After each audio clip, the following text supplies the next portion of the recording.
Et dans ce journal, nous recevons le député Rassemblement National du Gard, Yohann Gillet, actuellement en mission parlementaire à Mayotte. Bonsoir. Bonsoir. Alors, vous devez rendre un rapport sur la situation sécuritaire, migratoire et économique vécue par les Mahorais. Notre département croule sous la pression migratoire avec des débarquements d'immigrés en situation irrégulière quasiment quotidien. Comment jugez-vous cette situation à Mayotte ? Mais clairement, la submersion migratoire est telle à Mayotte que les Mahorais n'en peuvent plus et tout est en train de craquer. Le système de santé, les problèmes de sécurité, on l'a dit, le système éducatif. En fait, plus rien ne tient à Mayotte du fait de cette submersion migratoire.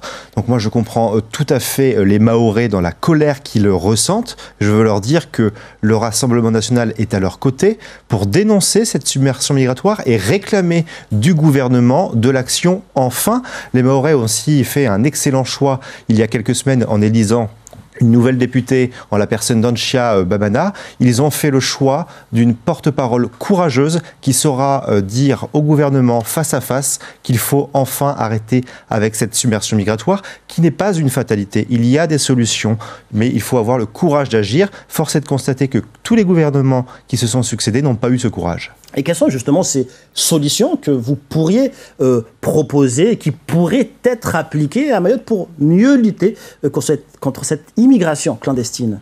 Il faut faire en sorte de repousser les kwassa-kwassa pour qu'ils n'arrivent plus dans nos eaux territoriales.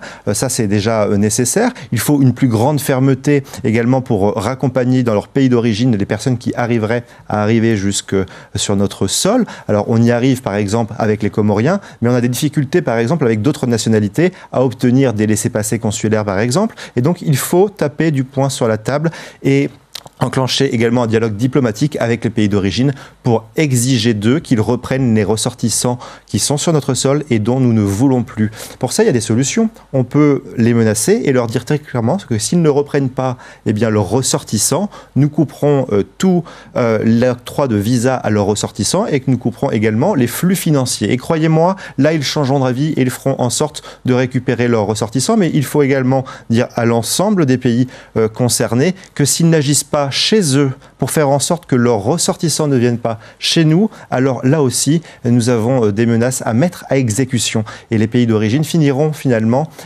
par nous comprendre, par nous respecter, parce que force est de constater qu'aujourd'hui, un certain nombre de pays ne nous respectent plus. Alors, l'insécurité est aussi un fléau sur cette île. On l'a encore vu avec ces caillassages d'agents hospitaliers qui se rendaient au travail à l'aube, terrorisés par des voyous qui sèment la terreur sur les routes quasiment quotidiennement. Là aussi, quelle politique pourrait être mise en place pour sécuriser la population mahoraise ?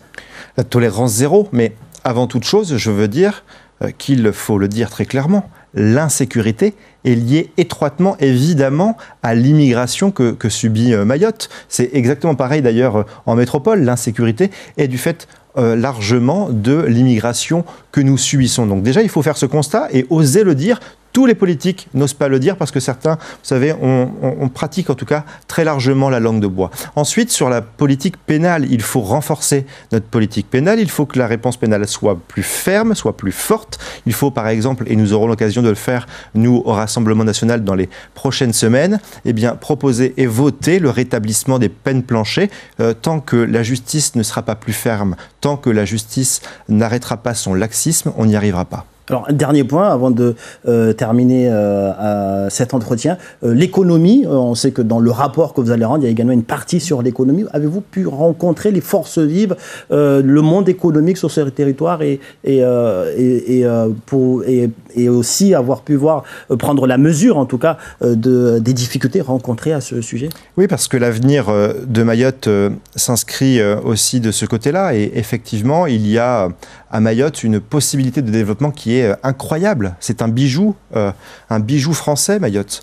Et donc pour ça, il faut pouvoir accompagner les entreprises, mais il y a le problème du foncier qui est visiblement très prégnant à Mayotte. Donc il faut d'abord régler ce problème-là. J'ai envie de dire que c'est l'enjeu numéro 1, mais ensuite l'État le gouvernement aussi doit mettre des moyens pour des infrastructures. L'aéroport qui a une piste trop petite, le port qui doit être développé pour pouvoir accueillir davantage de bateaux, les infrastructures routières. Tout ça, mis bout à bout, c'est essentiel pour l'avenir économique de Mayotte, mais c'est exactement pareil pour l'insécurité et l'immigration. Si on ne lutte pas activement et avec efficacité contre l'immigration et l'insécurité, alors forcément l'économie de Mayotte se portera mal. Et puis enfin, je veux avoir aussi un mot là-dessus pour les Mahorais. Il faut agir pour le pouvoir d'achat des Mahorais, parce qu'aujourd'hui, on le voit en métropole, c'est déjà difficile de finir ses fins de mois, mais à Mayotte, c'est bien plus terrible. Et les Mahorais ont beaucoup de mal à faire leurs courses et à pouvoir manger normalement et dignement. Donc il faut que le gouvernement aussi agisse sur ce sujet-là. Et nous serons là au Rassemblement national pour rappeler au gouvernement qu'il faut agir pour les Mahorais qui sont des Français. Merci Yohann Gillet d'avoir accepté de répondre à nos questions. Je rappelle que vous êtes le député du Gard, Rassemblement national. Merci à vous.